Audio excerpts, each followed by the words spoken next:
You need to do this if you want to change. Starting off with number one, your social circle.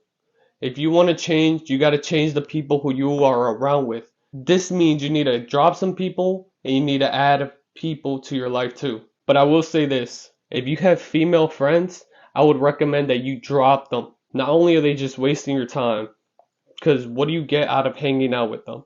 You're giving them free attention, they're giving you problems for you to listen to. But unless that's your significant other, then there's no reason for you to be giving out your energy just like that. Remember, there are 24 hours in a day. You sleep through at least 8 of them. You only have 16 hours left. So your time is valuable, and you're just going to give it away for free like that to a female friend who's not even your girlfriend. They're not giving you anything in return just for you to sit there and listen to their problems. There has to be at least some fair exchange of value there.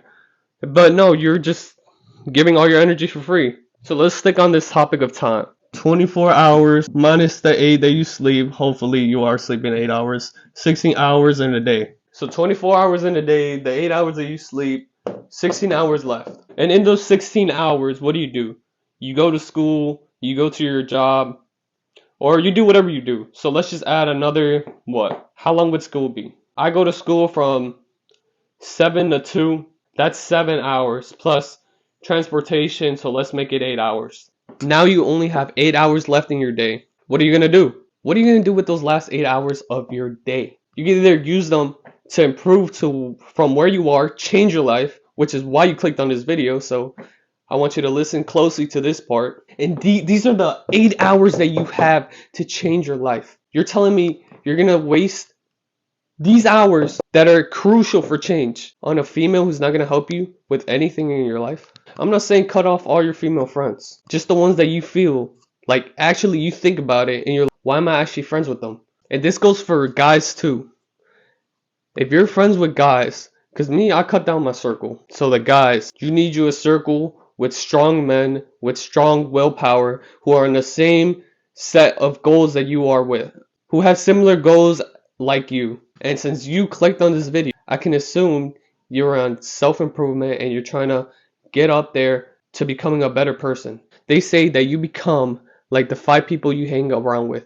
So if those 5 people are goofing off, smoking, can't pull bitches, aren't good for nothing, and just lazy asses, then you will become just like them. So with that, you want to surround yourself with good people, people that will help you get to your goals, people that will motivate you to do better in life, people that will call you out on your bullshit, because there is no point in hanging out with people you don't want to hang out with, hanging out with people who are just going to set you down, because no, we're on a journey. We are on a journey to go up. So cut off all the bad people in your life, focus on the good, and let's go on to number 2.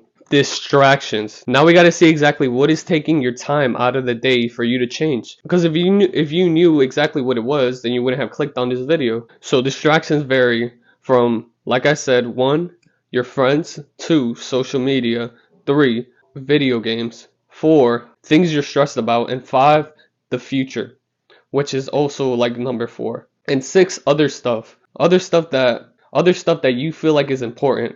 I want you to take out your phone if you have an iPhone, swipe right all the way, scroll down or wherever it shows you your screen time. I want you to notice how long you spend on each app.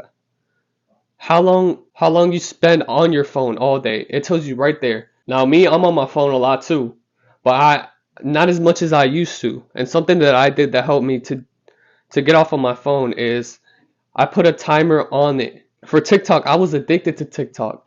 I had like 6 hours on it. But now I go in there for like 30 minutes, 1 hour.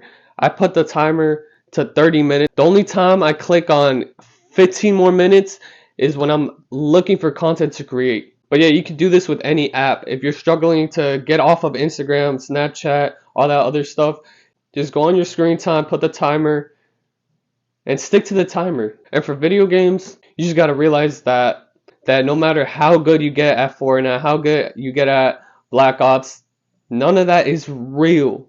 Like if you get good at boxing, if you get good at soccer, if you get good at volleyball, like that stuff actually works in real life and can make you money, depending on how good you are. And on to number 3. Substitute. Now that you have freed up all this time, you noticed exactly what is taking up all your time, and you minimized all of that. What exactly are you going to substitute for this time? Whether it's the business you're working on, self-improvement, you're trying to make more money, you're trying to get better at cooking, you're trying to get better at your sport, you got to fill up this time with something, or else, you know what's going to happen? You're going to go back to your old habits, because that's what happens. You have nothing to do, you have nothing new to substitute that time with, so you're just going to go back to your old habits of going on TikTok, watching a movie for hours, playing video games. Because I don't know if you know this, but your body is used to the same thing over and over. It likes habit, which is why if you're going to school, when you wake up at 6 in the morning every single day, and then the weekend comes and you wake up at 6 in the morning again, you're like, why am I waking up at 6 in the morning? It's because your body got used to waking up that early. It's in the habit of waking up that early every single day. So when Saturday comes around, it just goes back to it when you were trying to sleep in. But yeah, that's number 3, and on to number 4. Goals. Oh shit. Goals. You need to have a clear goal, or else what are you doing? What are your motives? Without a goal, you don't have a clear path of what to do and how to get there. So let's say my goal is to go to school on time. And the thing is, with the goal, there are many ways to do it. Like with this example right here, my goal is to go to school. One way I can do it is waking up super early that I can walk to school. Another way to do it is I wake up a little later, but I have a car so I can drive to school. And another way is I wake up when the bus gets here, get on the bus, and it takes me to school on time. So just like that, you got to think of what is best for you to get to that goal. What's the fastest way to reach that goal? And how do you want to reach it? Do you want to reach that goal easily? Do you want to make that goal hard so that it takes you time to struggle? That's the beautiful thing of a goal. You control it. You control the path. And the only thing is, if you have a goal, complete it.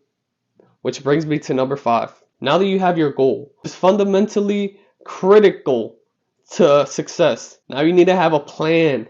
A plan to get to that goal. How are you going to achieve this goal? Like I said in number 5, are you going to take the bus, or are you going to go walking? Or do you have the fastest way of going on the car? But this doesn't mean that every time it's going to work, which you got to learn from your mistakes. If plan A doesn't work, walking, because now it's winter time and it's too cold for you to walk to school, and you're going to get sick or whatever. Then plan B, you take the bus. Okay, but this time your bus can't pull up for some reason. Plan C, you take the car. Not only is the fastest, it's the most reliable, unless you crash and mess everything up. But you got to do everything to get to that goal at the end. Just keep making up a new plan and a new plan and a new plan until you reach your goal. Which now brings me to my last point, number 6. Execution. Make it happen. You did this whole list already. You got your social life in check. You got your distractions in check. You substituted that free time that you had. And now you're putting it into good use. You have a clear goal of what you want. And now you have a plan to do it. You got everything set. Everything is right in front of you. You got to see the light at the end of the tunnel. Execution. Kill your goal. I want you to reach your goal and beat the shit out of it, because you finally reached it. After so much hard work and so much tracking, you finally caught up to the goal, so you could grab that motherfucker and do whatever you want with it. It's over. It's done. You completed it. Good for you. You're finally changing. Good job. You are now on a journey for success. You listen to what I gotta say. You can change your life. You have control over yourself. Others cannot control you. They could give you an idea. They could put a thought into your head. But you choose what you do with that thought.